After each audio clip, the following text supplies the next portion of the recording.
पानी रुका। और जबलपुर से इस वक्त की बड़ी खबर आपको बता दें, प्रताड़ना के चलते बिल्डर राजू वर्मा ने खुदकुशी कर ली। आपको बता दें कि बलिराम शाह की प्रताड़ना के चलते आत्महत्या किए जाने का आरोप है। बिल्डर राजू वर्मा का परिचित बताया जा रहा है बलिराम शाह। पुलिस ने बिल्डर के सुसाइड नोट को अंतिम बयान माना और पुलिस ने आरोपी बलिराम शाह को गिरफ्तार कर लिया।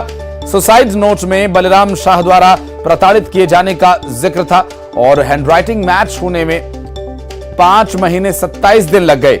सुसाइड नोट की हैंडराइटिंग मैच होने के बाद कार्रवाई की गई और 1 अक्टूबर 2022 को अपनी लाइसेंसी बंदूक से राजू वर्मा ने खुद को गोली मार ली थी। गंभीर हालत में इलाज के दौरान 26 अक्टूबर को राजू की मौत हो गई थी। अब इस पूरे मामले में जो सुसाइड नोट है उसे ही अंतिम बयान माना जा रहा है और बलिराम शाह को लेकर कार्रवाई की जाएगी। प्रथम दृष्टया ये पाया गया है कि जो राजू वर्मा ने सुसाइड नोट लिखा था, जिसमें लिखा था कि मैं अपनी आत्महत्या बलिराम शाह के प्रताड़ना के कारण कर रहा हूं, उस नोट को आधार बना करके कार्रवाई की गई है। और प्रताड़ना के चलते ये कदम उठाया गया इस शख्स के द्वारा और बिल्डर राजू वर्मा ने जो खुदकुशी की, प्रताड़ित होकर बलिराम शाह के द्वारा क्या प्रताड़ना दी जा रही थी, किस तरह से परेशान उसे किया जा रहा था, यह भी एक जानने का विषय रहेगा। दरअसल अभी तक जो सुसाइड नोट था अभी उसे अंतिम बयान माना जा रहा है और उसी के आधार पर कार्रवाई की जा रही है। बलिराम शाह के द्वारा परेशान किए जाने के चलते, प्रताड़ित किए जाने के चलते राजू वर्मा का परिचित जो बलिराम शाह है उसी ने प्रताड़ित किया था और सुसाइड नोट में भी उसका जिक्र है और ऐसे में आत्महत्या का कदम उठाया गया। हालांकि सुसाइड नोट में बलिराम शाह द्वारा प्रताड़ित किए जाने का जिक्र है और उस पर कार्रवाई क्या की जा रही है ये भी आप तक पहुंचाएंगे जानकारी। फिलहाल आपको बता दें बलिराम शाह पुलिस की गिरफ्त में है। क्या कारण थे, क्या और किस तरह से प्रताड़ित किया जा रहा था ये अभी तक स्पष्ट नहीं हो पाया है और आखिर ऐसा क्या प्रताड़ित किया कि जिसके चलते एक शख्स को अपनी जान देने पर आमादा होना पड़ा।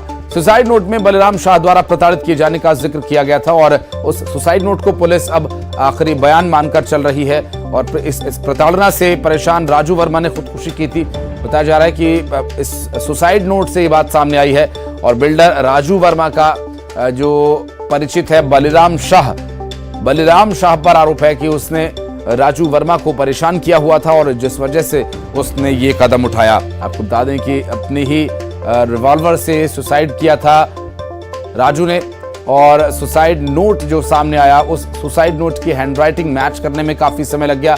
5 महीने 27 दिन, लगभग 6 महीने लग गए सुसाइड नोट की हैंडराइटिंग मैच करने में और कार्रवाई 1 अक्टूबर 2022 को लाइसेंसी बंदूक से राजू वर्मा ने जो खुद को गोली मारी इस मामले में की गई और गंभीर हालत में इलाज के दौरान 26 अक्टूबर को राजू को हॉस्पिटल में भर्ती कराया गया था, उसकी मौत हुई। और अब इस पूरे मामले में बलिराम शाह जो कि जिस पर प्रताड़ना का आरोप है, सुसाइड नोट में उस व्यक्ति का जिक्र है, बलिराम शाह को यहां उस कार्रवाई का सामना करना पड़ेगा। पवन हमारे सहयोगी इस वक्त फोन लाइन पर हमारे साथ। पवन, क्या अपडेट मिल पा रहा है? लगभग 6 महीने लग गए हैंडराइटिंग मैच करने में, अब क्या स्पष्ट हो पाया, पुलिस क्या कह रही है? जी आशीष, अभी तक जो है इस मामले में सुसाइड नोट मिलने के बाद हैंडराइटिंग एक्सपर्ट के पास से जांच के लिए भेजा गया था और कल जैसे ही यह रिपोर्ट मिली है तो उसके बाद पुलिस ने तत्काल 306 धारा 306 यानी आत्महत्या के लिए उकसाने की धारा के तहत मामला दर्ज करके जिसका नाम लिखा गया था सुसाइड नोट में बलिराम शाह, उसे गिरफ्तार कर लिया है और अब इस मामले में बलिराम शाह से गहराई से पूछताछ की जाएगी कि किस वजह थी, क्या वजह थी ऐसी कि जिसके लिए वो बार बार प्रताड़ित कर रहा था, परेशान कर रहा था जो मृतक हैं उन्हें।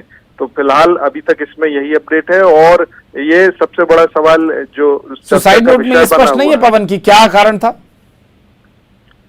नहीं आशीष, सुसाइड नोट में सिर्फ ये लिखा हुआ है कि मैं आत्महत्या कर रहा हूँ और मेरी मौत का जिम्मेदार बलिराम शाह है। ये मतलब शॉर्ट नोट लिखा था उन्होंने बहुत। हालांकि परिवार वालों ने आशंका यही जताई थी कि वो बलिराम शाह प्रताड़ित कर रहे थे, उनके अलावा 1-2 लोगों के नाम और भी लिए थे, लेकिन सुसाइड नोट में जो नाम लिखा गया उसे अंतिम बयान माना गया और उसके आधार पर बलिराम शाह को फिलहाल गिरफ्तार किया है।